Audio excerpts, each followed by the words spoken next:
Hey, Tuxdale Luke here, and I'm super happy to say to you that the Ford Kuga is mostly fixed. And the reason that the car was going to be scrapped has been fixed for just £13. So in this video, I'm going to show you exactly how I fix that fault. So there we go. And then we've got the management lights up here flashing as well. I'm going to plug my diagnostic kit into this and see what we're getting in terms of live readings and fault codes. So underneath here is the diagnostic port. So I'm just going to slot down to there. So the fault I'm interested in is this one here in the powertrain control module. Now if I click on this, it's going to come up with, I believe, the DPF pressure sensor. So if I read the fault code on here, so we've got the differential pressure sensor circuits low. Now as soon as I clear this fault code, it just comes back. So what we're seeing here, the last regen was 684 kilometers ago, and we're actually seeing on the pressure sensor no back pressure whatsoever. And if I rev the car at the same time, nothing's showing up, and that seems to be where our fault is at the moment.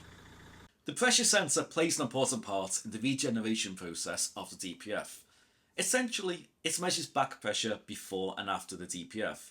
And if there's too much back pressure there, it tells the car, or the powertrain control module, that there's too much soot in the filter, and then the car starts a regen process and blows all that stuff out the back.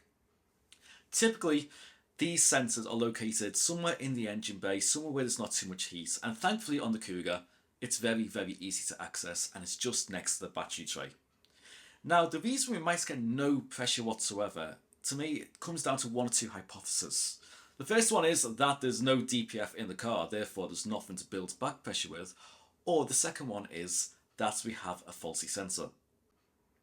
Now, I was told when I bought this car that the DPF had been removed and mapped out a couple of years ago, which then brings me on to the question of, if that's happened, why is the car looking for the pressure sensor at this point? I mean, surely that's a fault that should have happened as soon as the DPF was removed. The other thing that's a bit strange to me is that this car is showing that it's done a regen in the last few hundred miles. Again, not something the car should be trying to do if there's no DPF there. One thing that is clear is that this car in the past has had some type of exhaust related problem, just due to the amount of soot that built up on the tailgate that I had to machine polish off when I first got it. A car with a DPF in good working condition shouldn't really be blowing any black smoke out the back of the car. So the first thing I wanted to do, just to see if the DPF is there, is to get a white paper towel, stick it over the back of the exhaust and see if any soot builds up. If it's still clean, that kind of indicates that the DPF is in the car and it's not really blowing any bad soot out the back. And then just one quick last look underneath the car shows that nothing looks like it's been disturbed. Now I know this is not a thorough inspection, and a lot of time when people remove DPFs or do stuff to them, they hide them underneath heat shields and such and kind of hides the work they're doing. So although that's not conclusive, there's nothing actually just immediately jumping out to me to show that DPF is being cut out of this car. So what do I think is actually happening with the car? Well, my gut instinct is telling me that the car still has a DPF and all the emissions controls are still in place. I think there's just been some kind of confusion in the past of there has been a fault with the DPF system, it's been repaired and the previous owner thought it's been removed instead.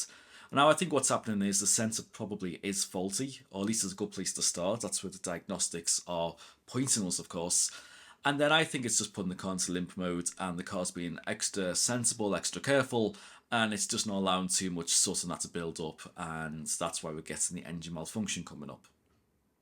So this here on the side of the battery tray is the pressure sensor. It's super easy to get off. There's a plug here.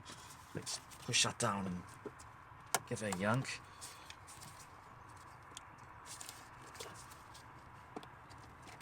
There we go. As well as a screw here, which is a T20, which I've loosened off already. And then there's two hoses at the back, and they'll just pull straight out. Now, I have ordered a replacement one, and this is a used one I've ordered, but this is a genuine Ford one, and you can see that the one we've taken off the car doesn't have any of the Ford markings on it. Same on the back. So this has been replaced at some points, and it's actually noticeably lighter, so I don't know what the difference is. But anyway, I'm going to put the Ford one on, the genuine Ford one. This costs £13 off eBay, and it's as simple as lining the two hoses up.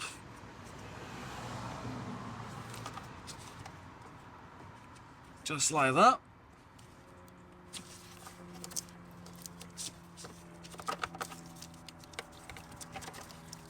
And putting the plug back on there. And I'll screw that in a second. Let's go and run some diagnostics on this and see what results we get.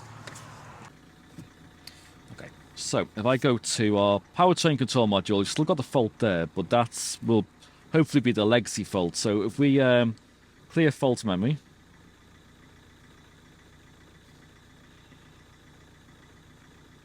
we'll read fault codes, and now there's nothing. And if you look on the display here, there's no lights on, no engine management lights, no engine malfunction lights. But to confirm this, to make sure it's all working correctly, let's look at the live data stream on this. So if I go back to the data stream, we get pressure that goes up and down with the revs. So that looks like the fault's fixed. We're definitely functioning now, and that's well within like a healthy amount of back pressure. It's not clogged at this point, and the car seems to be happy with it. So now it's revving freely, it's not in limp mode anymore, and I'm really happy with that. It's a £13 fix so far. Well, there we go, and I'm just so happy that the car's now working, and there's a couple of small faults I need to fix, but that's the major one. That's the one that was a stumbling block and the one that was a real problem for the car. So that's really great that's fixed, and the fact it was just something so small like this that was causing that much problems is quite astounding really, but I'm glad that it's no longer a problem. Now, of course, this video made it look super simple to diagnose and fix it. And I must admit, in reality, it was a little bit more difficult, only because I was told that the car had a DPF. And for a long time, as I was trying to look at problems and looking on the internet, that was kind of pointing me in different directions of what the diagnostics were initially pointing me. So it was only after kind of exhausting that there was no DPF on the car. Exhausting, there's no DPF. I'm sure there's some type of pun in there regarding exhausts. Anyway, only after exhausting that avenue that then I actually decided to purely pursue what the diagnostic was saying, and that's where the faults lay. So there we go, simple fix and a cheap fix as well. So I'm very happy with that. Anyway, I don't know what else is coming up on the Ford Kuga, but you know what to do. Just keep an eye on the channel, and I will release more videos with that in the future. But by the way, massive announcements for the channel and myself, personal thing, coming up in the next couple of weeks. So stay tuned for that. Anyway, thanks for watching. See you soon, and as always, take care.